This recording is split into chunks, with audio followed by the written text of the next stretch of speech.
Bonjour à toutes et à tous et bienvenue au journal de 13h sur l'ORTB en ce jeudi 12 janvier 2017.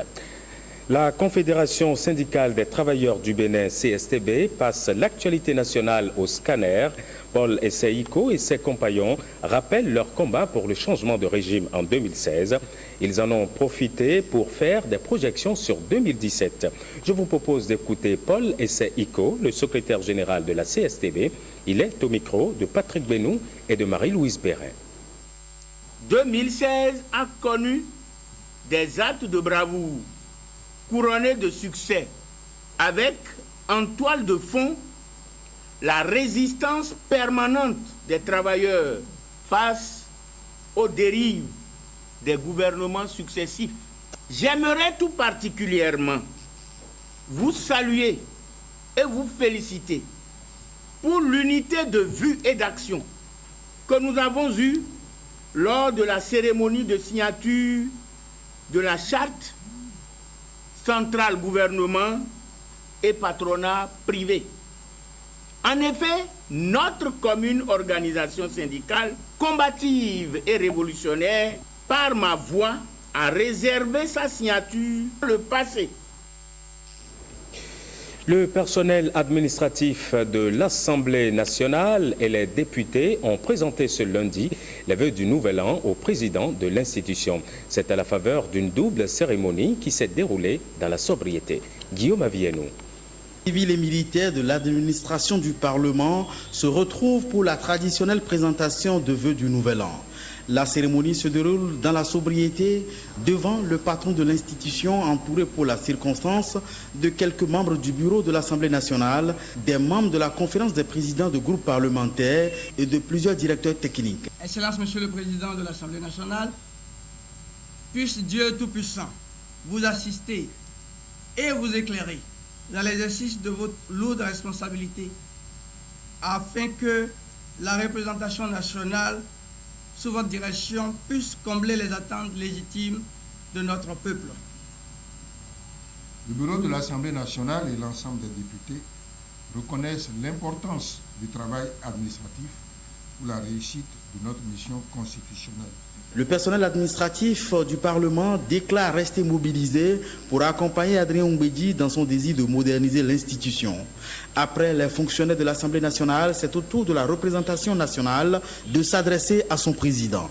Je salue ici vos initiatives d'amélioration des conditions de travail dans notre Parlement. Je salue également, Monsieur le Président, vos efforts pour maintenir une saine ambiance de travail et un climat apaisé malgré nos joutes au sein de notre Parlement.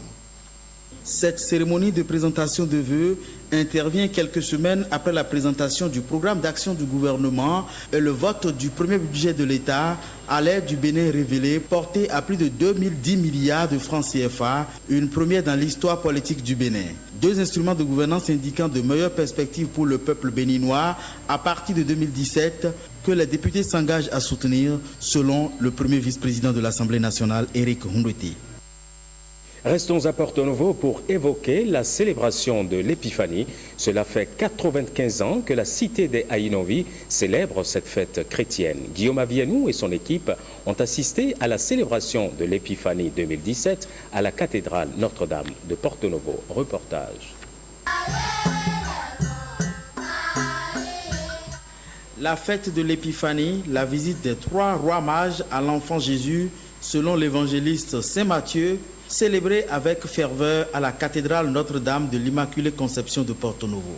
L'Épiphanie, considérée comme l'une des plus grandes fêtes de la ville, introduite au sein de la communauté chrétienne catholique de Porto Novo depuis 1922 par le père Francis Opierre, s'assimile à la main tendue du Créateur à tous les hommes. L'Épiphanie, c'est la fête de tous ceux qui ne connaissent pas Jésus, de tous ceux dont la foi est différente de la nôtre et que Dieu aime, éclaire et attire à lui par sa grâce invisible. Le 95e anniversaire de l'Épiphanie intervient en pleine célébration de la première édition du Festival des Arts et Cultures de Porto Novo. Un prétexte pour unir toutes ses filles et tous ses fils. Les chrétiens aussi ont inventé quelque chose pour pouvoir fêter. Et comme toutes ces fêtes-là se fêtent pendant la même période, nous avons initié le Festival international de Porto Novo pour pouvoir donner plus de visibilité, pour unir davantage les filles de Porto Novo autour de cette fête. La fête de l'Épiphanie est une fête de joie, une fête où on se rassemble, le rassemblement. Et ce que je souhaite, c'est que le Seigneur puisse nous accorder encore beaucoup de fêtes de ce type dans l'allégresse et dans la joie. La fête devrait se poursuivre dans la ville par des réjouissances populaires. Des derniers nés des technologies de l'information et de la communication, WhatsApp semble le plus utilisé. Au Bénin, il a conquis beaucoup de cœurs. Une immersion dans l'univers de l'utilisation de cette application révèle ses avantages et ses inconvénients. TIC, le syndrome WhatsApp, c'est un reportage de Mathieu Sokenou et de Jean-Claude James. Donc moi, aujourd'hui... À l'origine du slogan Génération tête baissée, les réseaux sociaux dont WhatsApp, une plateforme d'échange qui draine le plus grand nombre d'utilisateurs et qui s'est imposée en un temps record. Je voulais envoyer une voiture pour un ami quoi. Bon, je prends le WhatsApp, j'envoie la voiture par le WhatsApp quoi. La photo pour qu'il voit ça là-bas. Je trouve quand même WhatsApp très important. Au plan professionnel, ce que ça me rapporte, c'est d'abord de raccourcir le temps de travail. Malheureusement, dans le rang des jeunes, le constat n'est pas du tout le même. La plupart des jeunes les utilisent beaucoup plus pour s'amuser, pour draguer, pour regarder des photos pornographiques. Ce n'est pas seulement les jeunes. Excusez-moi beaucoup, j'ai comme impression que c'est le réseau qui détruit encore beaucoup plus le foyer. Quand on utilise WhatsApp, il faudrait que ça soit aux fins personnelles. À part, de façon professionnelle, nos parents, nos amis qui sont à l'extérieur, communiquer avec eux, je pense que c'est largement suffisant. Véritable outil de communication, il offre un gain de temps qui séduit plus d'un.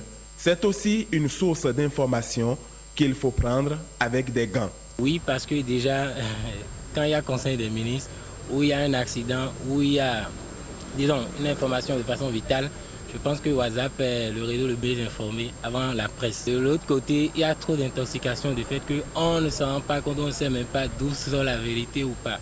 Pour ceux qui utilisent, par exemple les journalistes qui doivent publier des informations, ils ne peuvent pas les publier in extenso dès qu'ils les reçoivent comme ça, ils doivent quand même passer aux vérifications. Certains utilisateurs ont déjà battu le record de plus de 100 groupes au WhatsApp. Mais une interrogation demeure. Sont-ils tous utiles et comment y adhérer? Oui, WhatsApp a été maintenant amélioré du fait qu'on envoie des liens. Donc, avec les liens, on intègre le groupe. Mais déjà sur les liens, on fait un petit bref résumé du contenu du groupe. Donc, à toi de voir. Si le groupe dans lequel tu veux intégrer répond à ce que tu veux, ou tu vois qu'en intégrant ce groupe, tu peux avoir d'idées, de connaissances, de partage, tu intègres. Il y a de ces groupes-là qu'on qualifie de groupe de prostituées, groupe de prostitution. Voilà, je parie que sur ces groupes, on ne peut pas faire circuler des informations importantes pour le public en général. Compagnon fidèle, pratique, dont le service a un coût, WhatsApp a permis le développement de nouvelles formes d'écriture numérique, parmi elles l'abréviation. Ce n'est pas quelque chose à conseiller aux apprenants parce que nous constatons que de plus en plus, ils n'écrivent qu'au son, ils abrévient et ça pose un grand problème de communication, surtout à l'écrit. C'est complètement déconseillé d'abrévier, à moins que ce ne soit un message codé. La plupart des messages que j'envoie, c'est des messages avec des mots en entier pour m'assurer que celui à qui j'écris comprend exactement ce que je veux dire. Entre avantages et inconvénients, les virus WhatsApp, Facebook, Twitter, Viber et autres ont encore du mal à atteindre ceux qui ont choisi d'être hors de la génération tête baissée.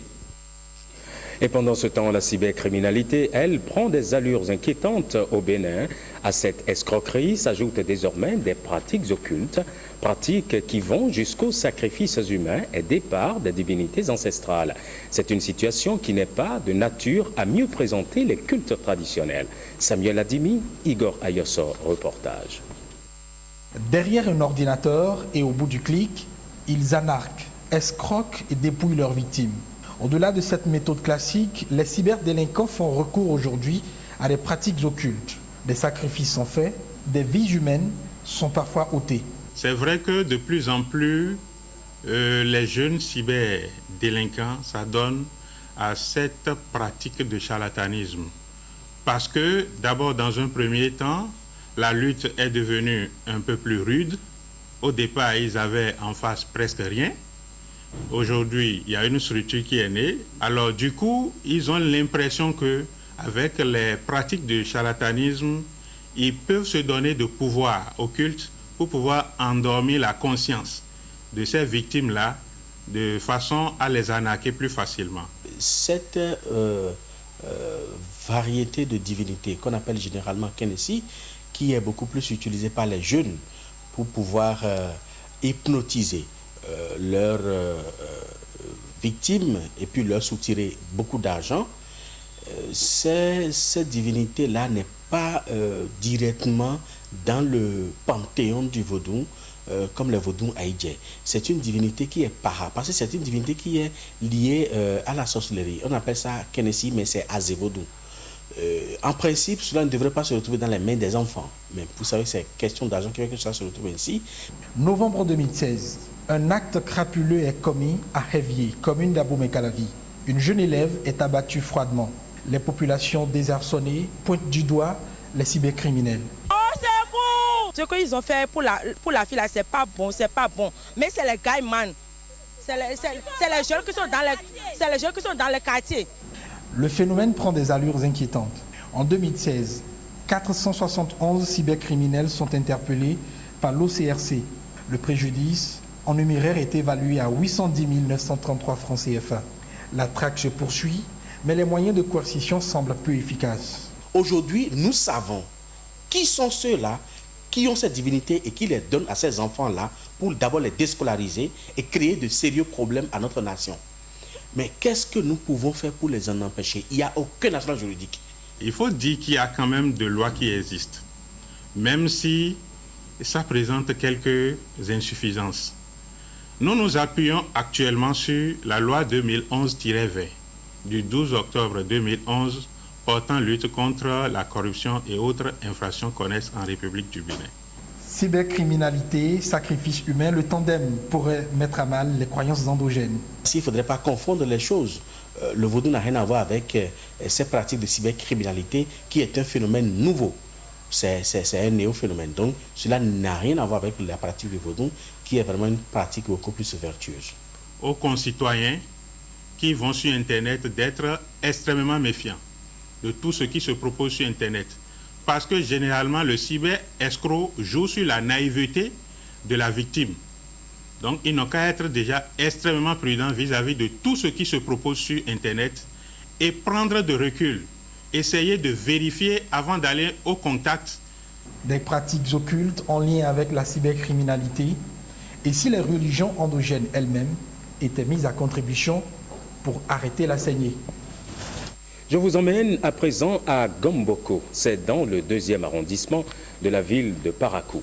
Là-bas, l'école primaire publique est dans une situation de précarité bien remarquable. Créée depuis 2010, cette école demeure sans construction en matériaux définitifs et les enfants sont exposés au vent sec et poussiéreux en cette période d'harmattan.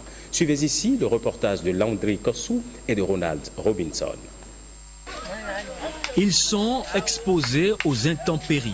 Ces apprenants de l'école primaire publique de Gomboko, située dans le 2e arrondissement de Parakou. Après 7 ans d'activité, cette école continue de vivre dans la précarité. Dans notre école, on a beaucoup de problèmes. On a un problème de bâtiment, on a un problème de l'eau potable, on a un problème de table et bancs. Les bâtiments et les hangars disponibles sur les lieux émanent des efforts personnels des parents d'élèves. On n'a pas d'école. Ce qu'on a là, c'est nous-mêmes qui avions fait cela avec nos propres moyens. Nous demandons qu'on nous construise une école maintenant. Après cela, on n'a pas de puits pour que les écoliers puissent boire. L'école là même n'a pas de route. Il n'y a pas de route pour y accéder. Les problèmes de l'école datent depuis sa création. Vous aurez constaté que vraiment l'effectif est maigre. Donc cette maigreur provient du fait que les parents continuent d'enlever leurs enfants de cette école. et pour cause du problème du bâtiment. Tchabi Amoussa Boni est à la tête de cette école depuis 2013. Il plaide pour sa viabilisation. L'école a une superficie de 1,5 hectare avec un effectif de 80 élèves, 82 élèves autant pour moi. Je demanderai au gouvernement, aux députés, aux personnes de bonne volonté de nous venir en aide pour que cette école-là puisse prospérer. En attendant le secours du gouvernement, des ONG et autres bonnes volontés, ces écoliers prennent chaque jour le risque de l'effondrement des murs de leur salle, tel ce drame enregistré en 2011 à l'école primaire publique Banikani 3. Culture à présent, le top des retrouvailles annuelles des filles et fils de la vallée de l'Ouémé est donné. C'était ce mercredi à Zungué, dans la commune de Dangbo. La fête en est à sa 8e édition. 2 activités ont marqué le lancement de la fête. Guillaume Avienou, Brice Rungbo. Bennett Adeogun, président mondial de l'Église du christianisme céleste, invité par la coordination nationale de Ouémé pour venir célébrer le culte de lancement de Ouémé 2017, les retrouvailles annuelles des filles et fils de la vallée de l'Ouémé. Des retrouvailles qui ont pris leur quartier cette année à Zungué, dans la commune de Dangbo.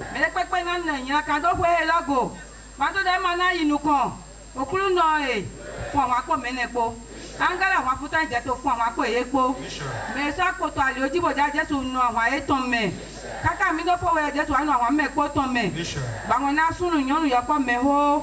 Mais c'est le président mondial des églises du christianisme céleste qui s'est déplacé en personne. C'est dire l'importance que revêt Ouémé. Cela augure d'une très bonne fête.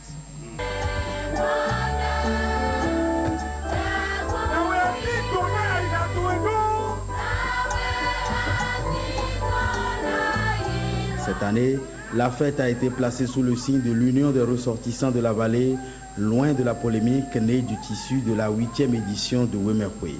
Direction le collège d'enseignement général public de Khetinhoué-Domé, où la coordination vient mettre en service un module de 3 salles de cours d'une valeur d'un peu plus de 48 millions, financé grâce aux bénéfices générés par l'édition précédente de Ouémé.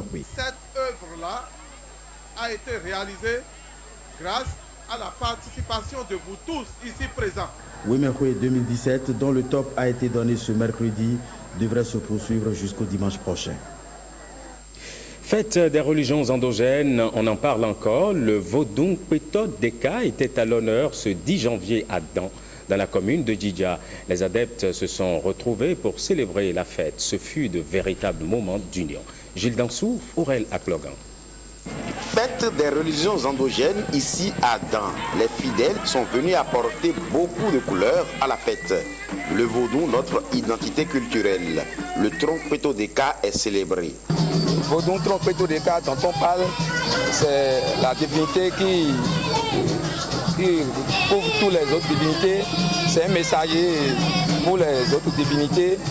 Avec Tron là, vous pouvez adorer pour autres régions comme Sagbata, Redioso et consorts.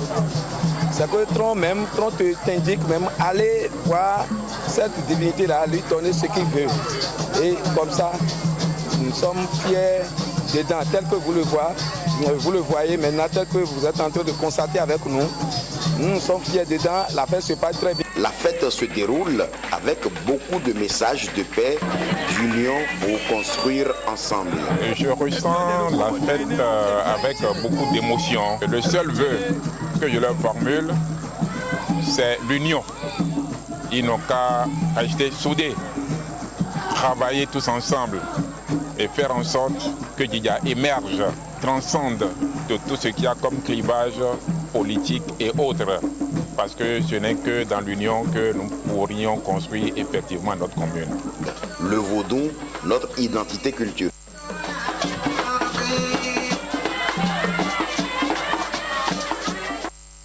Et puis Semepodji était aussi dans la fête. Là-bas, dignitaires et adeptes des religions traditionnelles se sont retrouvés à la place du monument aux morts de la commune pour rendre hommage aux dieux. Guillaume Avienou, Enoch Adandé.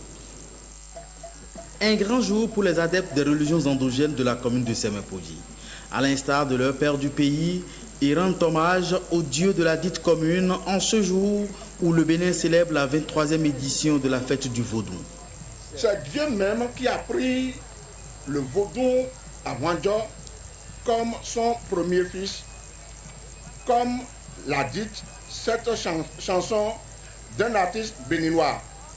Dans la commune de Semenpodji, la fête du Vaudou a été placée sous le thème de la tolérance. Pour les autorités de Semenpodji, vivre ensemble en paix dans la diversité de cultes est bien possible. Si nous avons une exhortation d'ensemble en ce moment précis, c'est de demander à nos aînés, à nos parents, de faire en sorte afin que l'humanité, sinon que l'Afrique puisse se retrouver dans ses valeurs.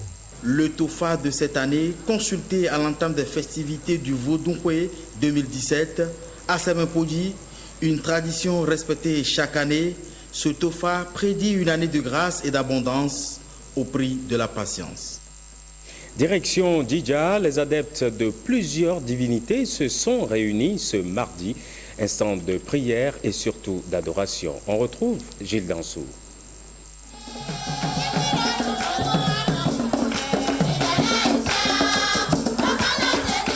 Ambiance de fête des religions endogènes. La mobilisation est assez grande ici autour du Vaudou Tronc-Puerto Deka à Lafia. Les hauts dignitaires sont présents. Retour à la source.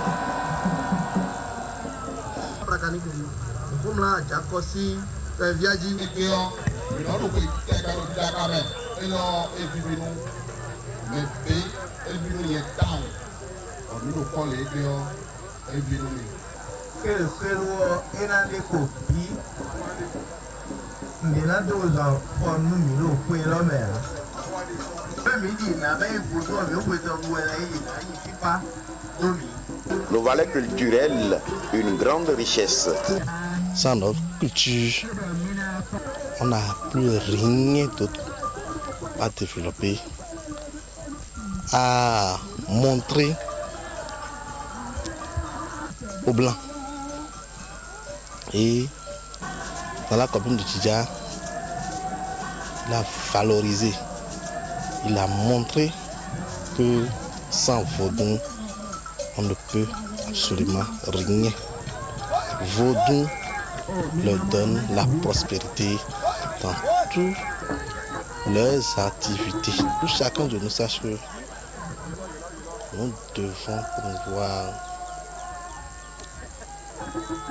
notre culture. Et la fête était bien belle. Le président de la Fondation œcuménique pour la paix en Afrique a célébré le 10 janvier avec les Vaudouinons du Koufo. Cette célébration, pour lui, a pour objectif principal d'inviter les fidèles à la paix et à la tolérance. Henri Fachinan, Évariste Zoman. Ce 10 janvier a été plus qu'une fête à Plakoui. Les adeptes du culte vaudou ont eu droit à une reconnaissance de légitimité de Médiko, Kadaï et Danchoubui en tant que président des cultes vaudou du Koufo. Une confirmation qui impose de fédérer les efforts de tous pour la construction de la paix dans le département. Et pour cela, tous les enfants de cette terre du Koufo ne doivent pas manquer à l'appel. Dieu choisit qui il veut pour diriger son peuple. Même si c'est un petit que vous avez mis au monde, et c'est Dieu qui le choisit pour être votre chef, il faut le suivre, il faut l'accompagner. Je vous donne un exemple. Le président Patrice Talon, il est le petit frère de certaines personnes au Bénin. Mais aujourd'hui, Dieu l'a choisi pour gouverner son peuple. Nous avons intérêt à l'accompagner. Laissons nos divergences. Il n'est pas là parce que c'est nous qui ne sommes pas là. Laissons ça là. Construisons notre pays. Pour cette journée festive, le préfet du Koufo a été présent. Il a invité tous les fidèles à l'union et à la tolérance. Le roi central Sion de la vallée de l'Ouémé célèbre les 10 ans de son accession au trône. C'était sur le terrain de sport du collège d'enseignement général public d'Adjoun. Compte rendu, Guillaume Avieno. Ballet de personnalité sur l'aire de sport du collège d'enseignement général public d'Adjoun pour une commémoration. Celle du 10e anniversaire de l'arrivée au trône du roi Signon Oba Adekiloumon, roi central de la vallée de l'Ouémé. L'homme incarne ici la fierté de la jeunesse de la dite vallée. Vous avez réussi à cultiver autour de vous, Majesté Roi Sion, les idéaux de paix, d'amour, de solidarité et d'humilité qui sont autant de valeurs nécessaires à l'éclosion d'une jeunesse responsable. Nous, jeunes de la vallée, nous vous en sommes reconnaissants. 10 ans de règne, une grâce inespérée, pense l'heureux du jour. Aujourd'hui, c'est un grand jour pour la cour royale centrale de la vallée de l'Ouémé. Nous fêtons 10 ans de règne. 10 ans marquant une nouvelle transition. L'anniversaire est la journée idéale pour apprécier le chemin parcouru et entamer d'un pas confiant l'année qui nous attend. Sion Oba Ade Kiloumon s'engage à demeurer par-dessus tout l'humble serviteur de ses sujets, le gardien de la tradition et détenteur du pouvoir des anciens. Un pouvoir qu'il voudrait utiliser pour unir davantage ses frères et sœurs de la vallée de l'Ouémé. Et nous terminons ce journal à Ouassapeonko. On a célébré là-bas aussi la Gani. C'était ce week-end. Cette fête identitaire de l'ère culturelle Batonou a réuni les natifs de Ouassapeonko et autres Batombou du Bénin et du Nigeria autour de Sa Majesté Sinangorigi Pesuru. C'est une Gani placée sous le signe de la réconciliation. Kadnel Kapo, Edvis Arouré. Une procession des fils et filles de Ouassapeonko sous un soleil de plomb dans le cadre de la Gani. Ils font ainsi le parcours rituel aux côtés de Sa Majesté Sinangorigi Pesuru. Un parcours fait de plusieurs étapes. Nous avons parcouru les différents lieux sacrés qui sont déjà les Kweyonkounou, que porte de ce nom déjà que porte le village. Kweyonkounou, ça veut dire les pierres noires.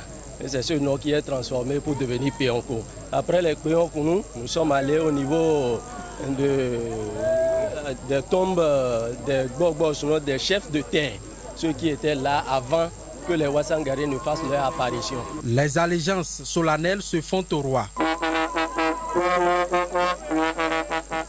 C'est une joie immense qui m'anime aujourd'hui. Vous voyez ce monde-là, les gens sont venus de partout, du Nigeria, de Kandi, de partout. Les gens sont venus de près et de loin. Des cadres de cette commune ne cachent pas leur satisfaction face à la tenue de cette Gani après les soubresauts qu'a connu la cour royale en 2015. Mes sentiments sont très bons parce que, en tant que princesse, ce qui se passe ici aujourd'hui, c'est vraiment inédit. C'est inédit parce que il y a 2 ans, on ne saurait si on pourrait encore fêter à Péonko. Cette fête, elle est vraiment particulière. Nous avons constaté que beaucoup sont sortis. Les gens sont venus du Nigeria, de Natengo, de partout. Cette Gani à Ouassapeonko a été marquée par plusieurs prestations culturelles. Et voilà qui referme cette édition. Merci à toutes et à tous de l'avoir suivi. Prochain rendez-vous de l'info chez nous, c'est tout à l'heure à 16h30. D'ici à là, rendez-vous sur notre site, le www.ortb.bj. Bon appétit chez vous.